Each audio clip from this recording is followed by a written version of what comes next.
Alright guys, this here is a DJ controller. You can manipulate music and video as well. It's from a company called KAM. It's called the Digi 2, and I'm now going to show you a small selection of clips on how to use this particular item. Right guys, another bite-sized video on the KAM Digi 2. In this one I'm going to show you how to load and assign tracks to 4 of the virtual turntables. You'll notice above the platter on the right hand side, above the platter on the left hand side. On the right hand side at 11 o'clock we have this button here that we can highlight with an LED or not. That's got deck 4 above it. On the left hand side we've got exactly the same at 1 o'clock. Button there, we can highlight that with an LED or not. It's got deck 3. If we have a look at the right hand side, by pressing that and having the LED highlighted, it means now we can utilize deck 4 functions on this particular side. Press play, away we go. If I was though to now bring deck 2 up and press the buttons here, nothing will happen at all. What I need to do is press that button again. Now the LED is off. Now bring that up. Now I've got the functions here good to go on deck 2. Exactly the same on the other side. So if you have a look at the other side, we'll notice now the icon here isn't highlighted. So that's telling me the functions are now good to go on deck 1. Bring that down, deck 3 up, the functions won't work. To make them work we have to highlight that, press that on, so we've got the LED shining, and now we're good to go. Practice and enjoy. In this one we're going to look at this dial. This is where we can scroll through the tracks or files or folders on the PC. Once we've found the particular track we want, we have 1, 2, 3, 4 buttons. What we can do is we can press one, either or, all of them, to assign that particular track, the file we found, to the relevant slider. We have 1, 2, 3, 4. Once you've found the track you want, you can press either 1, 2, 3 or 4, or all of them for that matter, and then that track will be assigned for that particular slider. In this video on the KAM Digi 2 we're looking at the headphones. You'll notice I've got a 1/4" jack plugged in to there on the unit. Next to that we have a dial with minimum and maximum that will increase or decrease the volume for the headphones. The next one is cue or mix. By turning this to 7 o'clock you will just be able to hear the track that you're queuing up. By slowly turning this clockwise you'll go from hearing the track you're queuing up to also hearing what will be played through the master. Above each of the sliders we have the cue icon. By pressing that and making the LED shine you'll be able to listen to that track. You can listen to one or all of them if you want to. Bearing in mind though, if you just want to listen to that track and nothing else, you need to make sure that the dial here with cue and mix on is set all the way to 7 o'clock. At the front of the unit on the Digi 2 we have a 1/4" jack for your microphone and also microphone volume. Minimum is at 7 o'clock, maximum is at 5 o'clock. Next to that we have these sensor levels for A and B. They're sensor levels for the 2 platters which will enable the DJ to scratch. Above each of the up faders we have 2 on each of the up faders buttons. We can highlight those by pressing them and getting the LEDs to shine or not so.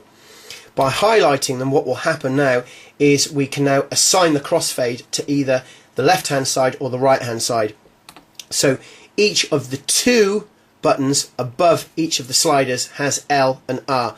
L is for the left hand side of the crossfade, R is for the right hand side. So the DJ can at any time assign any of the up faders to any side of the crossfade, or if they want to, with none of the LEDs shining, that means that the crossfade has been completely disengaged. Scratch function on the Digi 2. We have a button there when you press that, the LED will shine. Press it again, the LED won't shine. So I'm going to press play on play pause. With the LED not shining, I can now touch the platter, move it clockwise to speed the track up, anti-clockwise to slow it down. It's now acting very similarly as you would expect to find, let's say, on pitch bend. I'm going to press the scratch button again. Now we can see the LED is shining. If I do exactly the same, I'm now able to use the scratch function.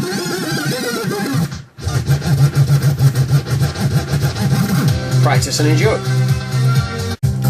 Great feature here is the filter. You find the filter just above the Q icon.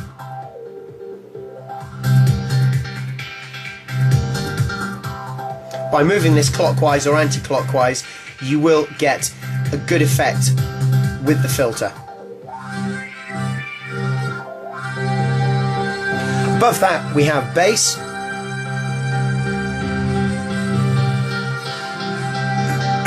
Then mid,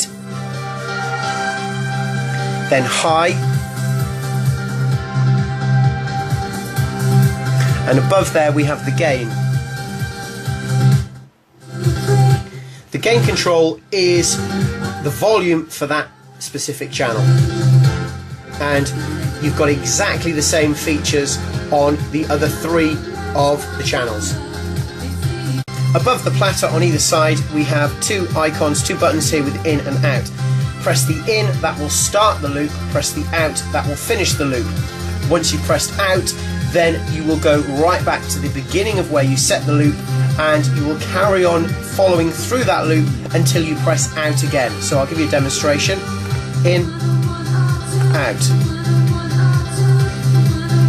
Press out, and you've got out of that loop.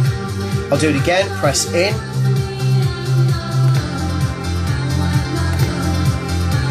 Next to the in we have a circle here. By pressing that once, we halve the loop again, we halve it again and again and again. Next to the out we have a ×2. By pressing that we will increase the loop. And again, to get out of the loop, press the out. Above each of the platters on the left-hand deck, on the left-hand side, you have an icon with key, and below it pitch. Exactly the same on the right-hand deck, but the button is on the right-hand side. You can find it also just below the pitch. By pressing that, you will make the LED shine. Press it again, and it stops shining. With the LED not shining, if you move the pitch away from you, not only will the track slow down BPM wise, but also the key of the track will start to drop. By bringing the pitch towards you to the plus position, not only will the track speed up, but also the key of the track will get higher as well. Bring that to the center, press the key pitch button, and now if we do exactly the same, if we move the pitch away from you to the minus position, the track will slow down, but the key will stay the same. To the center, bring it up towards you, the track will speed up, but the key will stay the same. Okay, we'll take a look at the beat loop now. We need to press that icon there. Now what we can do, we can set an automatic 2-beat loop, 4 beats, 8 beats or 16. So 2-beat, we press Q1. What that will do, that will give you a perfect loop.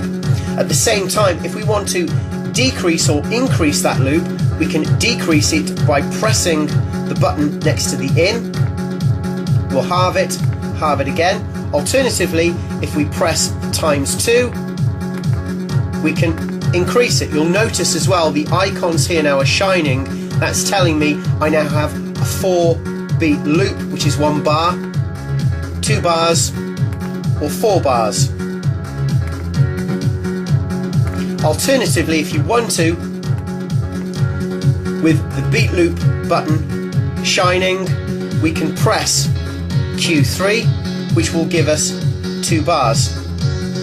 At any time you want to get out of the loop, just press the out button. Right guys, top right and top left hand side of the controller we have 4 dials. So what I'm going to do is just zoom in to the left hand side. Whatever I do on the left hand side will be exactly the same as the right hand side. Looking from right to left, we have volume, then key, then the other 2 are parameter. In this video we're going to look at the volume, sample, select buttons, and also below the volume button we have in brackets S and then on and off. By pressing this button here, we can see now that the LED underneath is shining.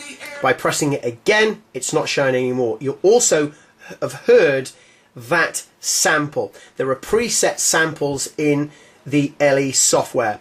So by pressing that, we've now got the sample. By moving the volume, we can now increase or decrease the volume of that sample. Whatever you do here, you'll be doing on the software as well. I'm going to now press that again. Now if I move the volume up and down, we can't hear the sample at all. By pressing the select up or down, we can go through the preset samples that are there. So I've now got saxo. Press that.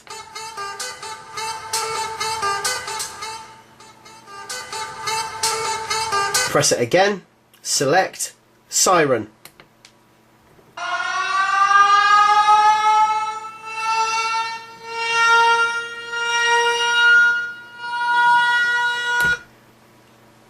Press it again, siren, select,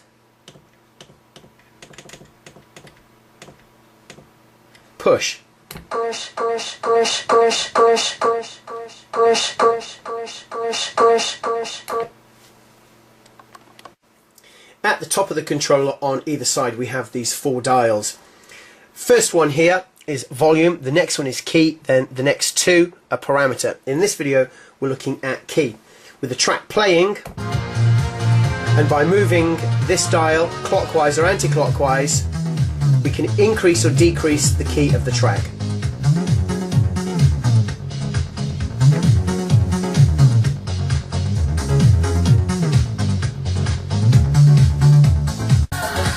Top of the controller we have 4 dials. From right to left, volume, then key, then parameter.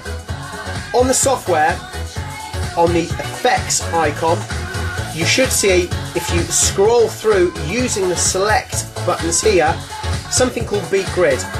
By setting the effects on the software to beat grid and then pressing the on off button below the left hand parameter, we get this.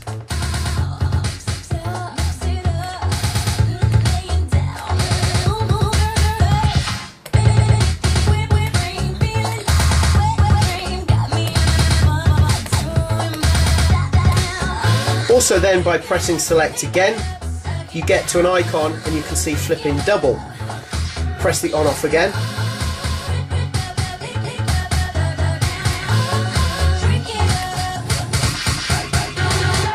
You get that sound. Press it again, you get over loop. At that point, you can use the parameter dial on the far left.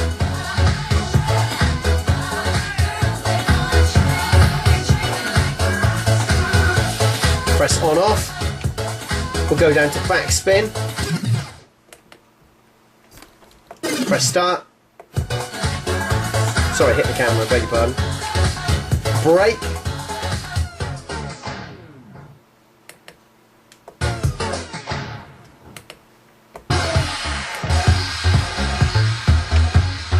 Then we have echo. Now we can use the 2 dials.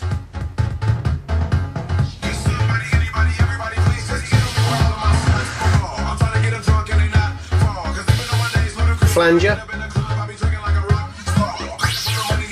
To get the effects, you need to make sure that you press the on-off.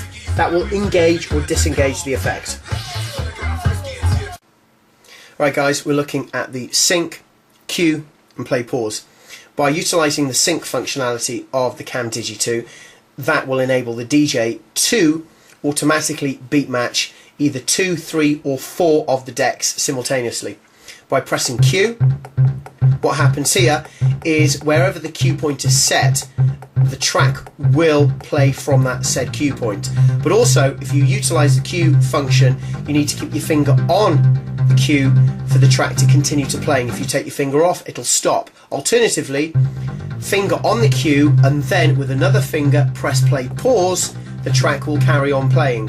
While the track's playing though, if you press play pause and then press Q, the track then will cue from the point at which you pressed play pause. So again now,